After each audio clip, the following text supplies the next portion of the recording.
99.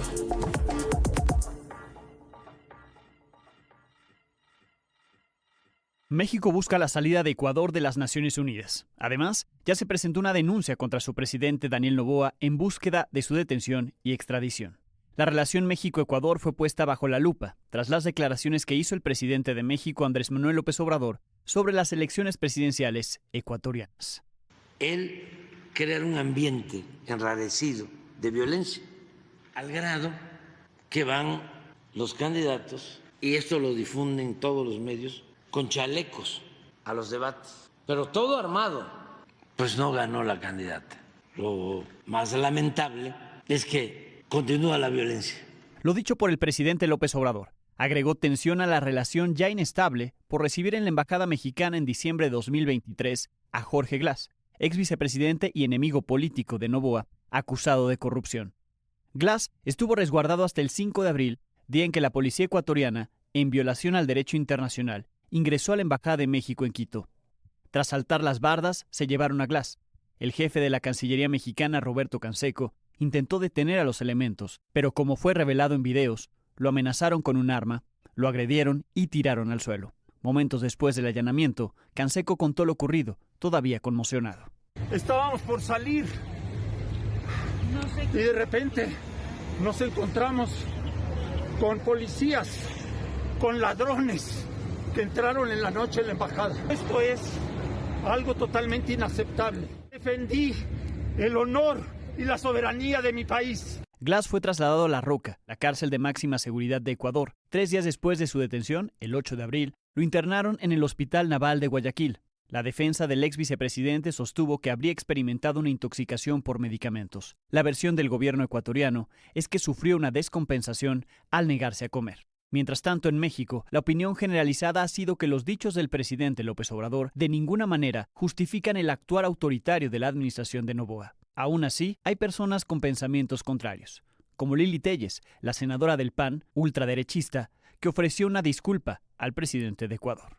Quiero ofrecer al pueblo del Ecuador y al presidente Daniel Noboa una disculpa pública por el embate del bully latinoamericano a su país. El presidente López Obrador además participó en una cumbre virtual extraordinaria de la Comunidad de Estados Latinoamericanos y Caribeños, la CELAC, donde pidió el respaldo del resto de los países a la denuncia interpuesta por México contra Ecuador en la Corte Internacional de Justicia. Eso es lo que estamos solicitando en primer término. Una expulsión de Ecuador de Naciones Unidas en tanto no haya una disculpa y un ofrecimiento de no repetición, de nunca más volver a hacer una canallada. Brasil, Colombia, Bolivia, Cuba, Guatemala, Granada, Honduras, San Vicente y las Granadinas y Guyana respaldaron al presidente de México. El día de la grabación de este podcast, Ecuador contrademandó a México ante la Corte Internacional de Justicia por haberle otorgado asilo al ex vicepresidente Jorge Glas.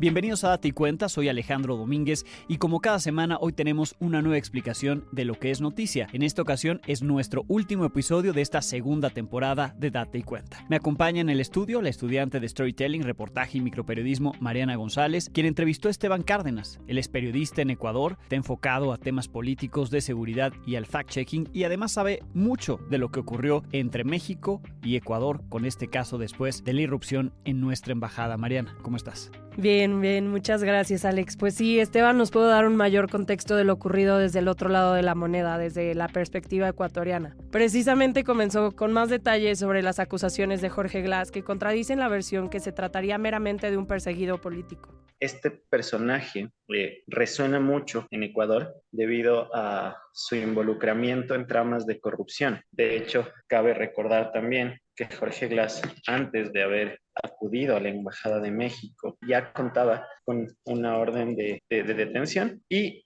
él previamente había salido de la cárcel. Él se encontraba en la cárcel de La Tacunga, una de las más grandes y más importantes del país. Él se encontraba en esa cárcel por una sentencia de 8 años que se le puso en su contra por el caso Sobornos. Él también ha sido investigado por casos como Odebrecht, donde recibió una sentencia de 6 años, todos por temas de corrupción. También está siendo investigado por el caso Reconstrucción de Manabí, que es un caso que data básicamente de los daños que tuvo esta provincia del país, que es una provincia costera, que se dan luego del terremoto que ocurrió en esa zona.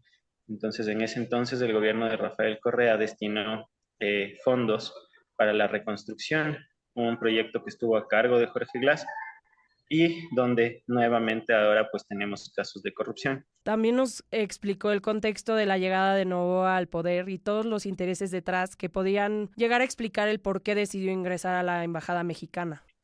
El presidente Noboa llegó al gobierno en diciembre del año pasado, luego de que en Ecuador exista una muerte cruzada, que es una figura que se da por primera vez en el país. El presidente entonces Guillermo Lasso firma la muerte cruzada, se llaman elecciones, gana Daniel Noboa para completar el último mandato que acaba en 2025, y en este ámbito de querer generar una imagen de mano dura, pues Daniel Noboa, a través de su canciller Gabriela Sommerfeld, realiza ya una primera solicitud pública más que nada para poder detener a Jorge Glass, que ya estaba refugiado en la Embajada de México. Y es que el posible escape de Jorge Glass habría sido un golpe bastante fuerte a la popularidad de Daniel Noboa, sobre todo tomando en cuenta que Noboa se está preparando para unas elecciones que se vienen ya en 2025, donde él ya ha anunciado que quiere lanzarse a la reelección. Cabe recalcar que Daniel Noboa en Ecuador actualmente tiene una popularidad que va entre el 60 y el 70%. Es una popularidad extremadamente alta y que de hecho ha llegado a cifras de más del 80%, que es una popularidad que en el país no se ve desde 1979. Finalmente, le pregunté sobre las implicaciones de la ruptura diplomática entre México y Ecuador. Es una ruptura complicada realmente, tomando en cuenta que, México y Ecuador han tenido acercamientos y trabajos en materia de seguridad, en materia de comercio. Y para un país siempre va a ser complicado el hecho de manejar una ruptura diplomática con un país también tan relevante a nivel regional y tan grande también como México. Entonces sí ha sido algo que terminará golpeando al país tarde o temprano.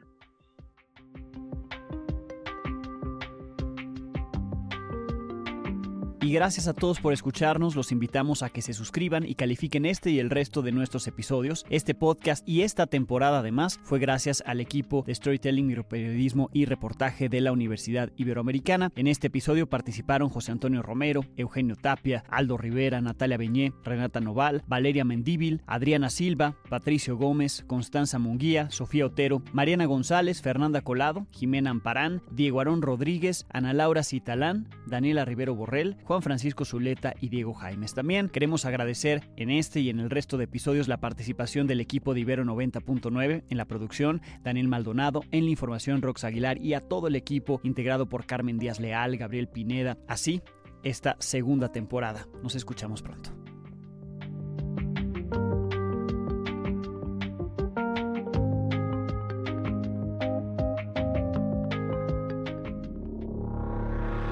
Contenidos como este, descarga nuestra aplicación disponible para Android y iOS o visita ibero909.fm.